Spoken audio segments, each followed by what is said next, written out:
So let's talk about the 10th edition version of Warhammer 40k Combat Patrol, where it seems that you're literally going to be playing with one Combat Patrol box set against another. Let's talk about some of the possible ramifications of that, and some of the issues that it might run into, game balance perhaps being a big one.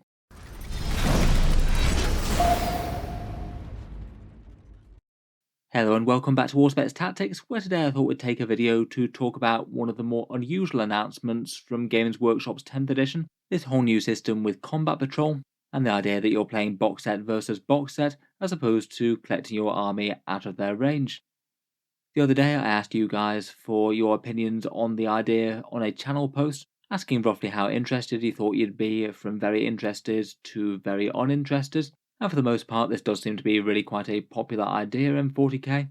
Around about 60% of you at least interested enough to think about wanting to try it. Who knows, this might finally be the edition when Games Workshop manages to popularise small games a little bit more and have them front and centre in the community's eye.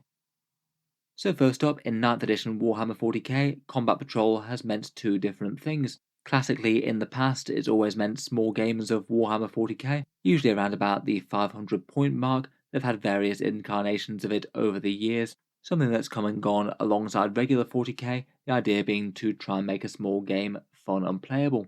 In 9th edition, however, we've been getting these Combat Patrol discount box sets dropping alongside each codex. They were also called Combat Patrol boxes. The idea is that you could use them to play a game of Combat Patrol. Though I do kind of wonder now that if their name was actually foreshadowing the change to actually using them in this game mode, and Games Workshop's been planning this for a long time. Currently in 8th and 9th edition, Combat Patrol's been 500 point games with individual missions with rules written for them, the idea being that you don't have to take that many units. There are missions written with fewer units more in mind, but it can be really quite swingy. If you're trying to take a strong army for it, it's usually making sense to take as much of a skewed list as possible. Potentially either huge hordes, lots of heavies the opponent couldn't deal with, or build around some really powerful stratagems that can make massive differences on a small scale. Despite this though, it really is still quite fun and pretty quick to play as well. It can be fun to have the idea of getting through a few different games in an afternoon, rather than just playing a really big 2000 point one. Now, however, the way that Games Workshop's doing it is that if you want to play games at this level, their idea is that now you just use any one Combat Patrol box set, pick up the set for your faction, or potentially a completely different one, I guess it doesn't matter, get them assembled and painted and on the table, and you're all good to go. You have the optimal and only list that you can field in that game. I think the idea is pretty interesting, to be honest. It's certainly massively simple. Basically, you can see a box set, pick it up, get it painted, and then you know that that's the force that you'll be able to field. It's just learning how the units work and getting better with them. The feel of it has been likened to a few different things I've seen. It certainly feels a little bit similar to a logical progression of Kill Team, small scale conflicts, maybe with the odd vehicle or two. Generally mostly set forces, but you might be able to have a few enhancements and weapon options to give your army a small twist. I've seen people comparing it as well to things like pre-made decks for collectible card games like Magic the Gathering or others. Basically 40k, but where list building isn't a thing, you just have one set army. I must admit though, knowing the Combat Patrol box range, I do think that balancing them is going to be kind of interesting and making them all playable and fair. That is one thing that Games Workshop has absolutely underlined that they intend to do. Though I feel like they've probably got their work cut out to make them all roughly equivalent, seeing as some of them just have many more points on the board than others. Say for example, in 9th edition, the Adeptus Custodes box has around about 670 points worth of models, potentially more if you build things like the Vexilla and a Shield Captain. Whereas compare that to something like the Astra Militarum Combat Patrol, and that one's only 380, not so very far away from half the amount of danger and threat on the board. Something's going to have to be pretty majorly adjusted both up for the guard and down for the Custodes to try and get some sort of happy medium in the middle where the guardsmen can take on the Custodes and have a chance of winning. And usually for other 40k games it would mean that you wouldn't be able to do the balance with points. Everyone just gets set models, so it basically means that points aren't really going to be a thing in this. It sounds like from what they were hinting that Games Workshop might well be changing the datasheets, making them different from mainline Warhammer 40k, so some things in the Combat Patrol game mode might be either better or worse here, say have weaker stats or more powerful damage. I'd guess that might well be the way that they go. We did see the couple of variations on that Tyranid Termagant datasheet. They did have some pretty notable different special rules. Maybe one of them was aimed more at Combat Patrol. I guess it isn't the only lever that they could potentially pull to try and make things a bit more balanced between them. It could give some boxes a leg up on the mission, say they already start with a victory point or something, or their troops get better objective control. Or if command points are still being a thing in this game mode, you could hand out more command points to try and shore up the balance a little bit, giving you a few extra command rerolls or something like that. Between these options, I feel like it is possible to get the different ones playable, but you might have to fairly radically alter some of the stat lines, and if so, Adeptus Custodes might be feeling a bit more weedy in this version of the game. Otherwise, though, I still have a whole load of questions as to how this might actually work. I'm sure Games Workshop will clarify a bit more for us as it unfolds, but perhaps some of the most obvious ones are things like what sort of options can you build from the Combat Patrol set?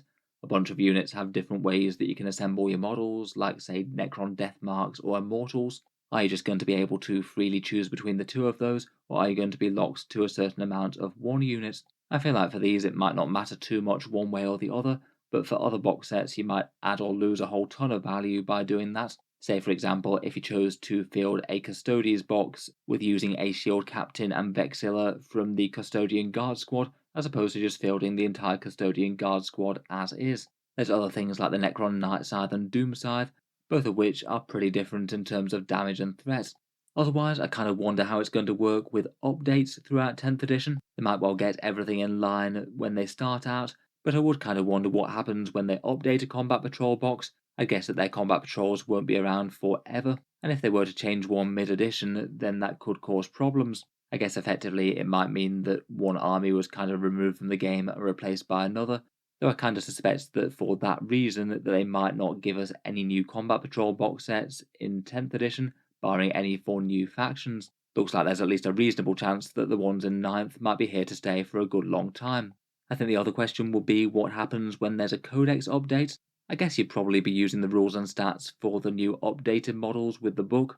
Maybe each time a codex updates, they'd have to do some sort of digital update to the whole Combat Patrol thing and make the new rules playable for that mode too. If the 10th edition rules are no longer free when you've got a codex as well, it might make this entire game mode a fair bit less easy access than previously.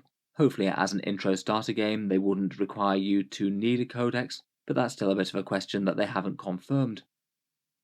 In general though, most of the chatter that I've seen about this has been really quite positive. If you don't want to play it, you can absolutely ignore it, so perhaps it's kind of hard to be too annoyed at its existence, and it's just there for people who'd like to play this game mode.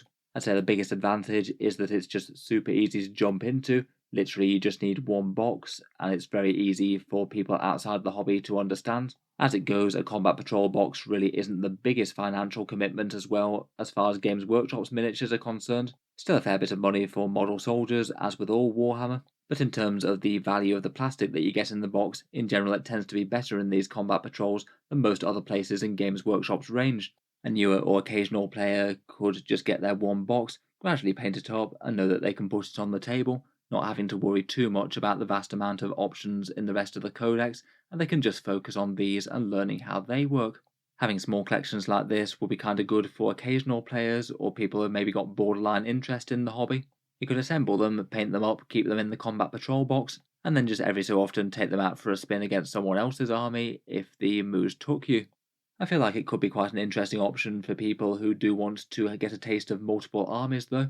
If you did have a really big collection of one army and you just wanted to paint something different for a bit, you could pick up just the Combat Patrol, not go any further with it than that, and just have a new small force to work on, knowing that you could actually use it in game. Overall, in general, it sounds really quite fun, I think, though I think that there are a few questions that Games Workshop haven't answered yet, and potentially things that might mean that this game mode just really isn't for everyone. I certainly don't suspect it'll be taking it over from mainline 40k. It won't really have anywhere near the amount of depth, you can't choose a whole bunch of options from your codex, and in general there just tend to be a few more complex and interesting interactions between big armies than a few forces of just a couple of units. As mentioned, I feel like balance is certainly a possibility to cause issues. I'm certainly not saying that they wouldn't be able to theoretically balance the boxes that should be very strong and the boxes that should be very weak, but even if they do so, I feel like you're still going to have a situation where some are pretty good and some are really quite underwhelming, just like with mainstream 40k at the moment. I just can't really see them putting the same amount of effort and resources into trying to make all the armies balance for this compared with mainline 40k. and I feel like there's probably an argument that they probably shouldn't mess around with it too much if it's going to be aimed at newer players who aren't quite as heavily invested in checking balance updates every couple of months.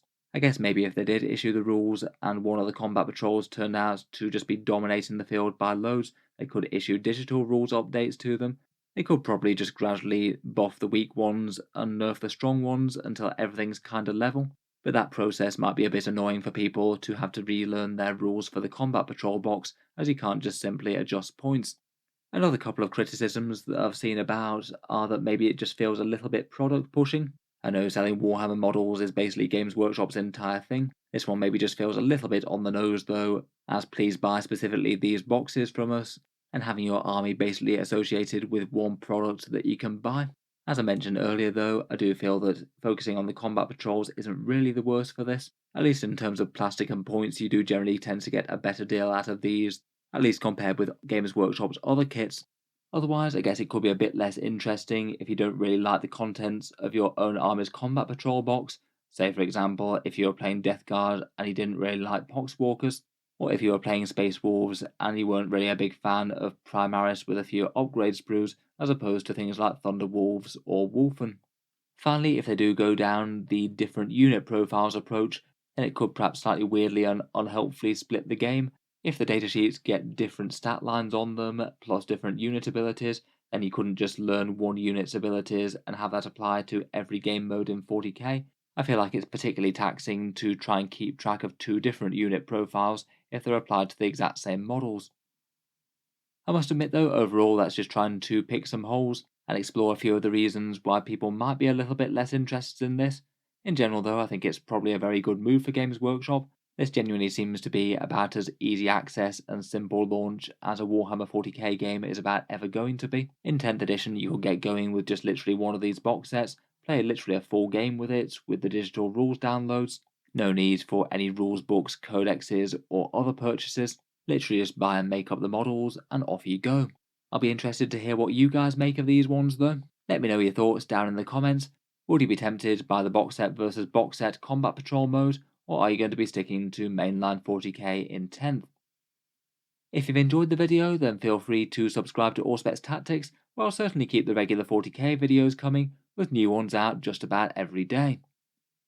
Finally, if you have been enjoying all the videos on the channel, I would just like to mention that Auspex Tactics does have a Patreon page as well, and you can find that linked in the video description.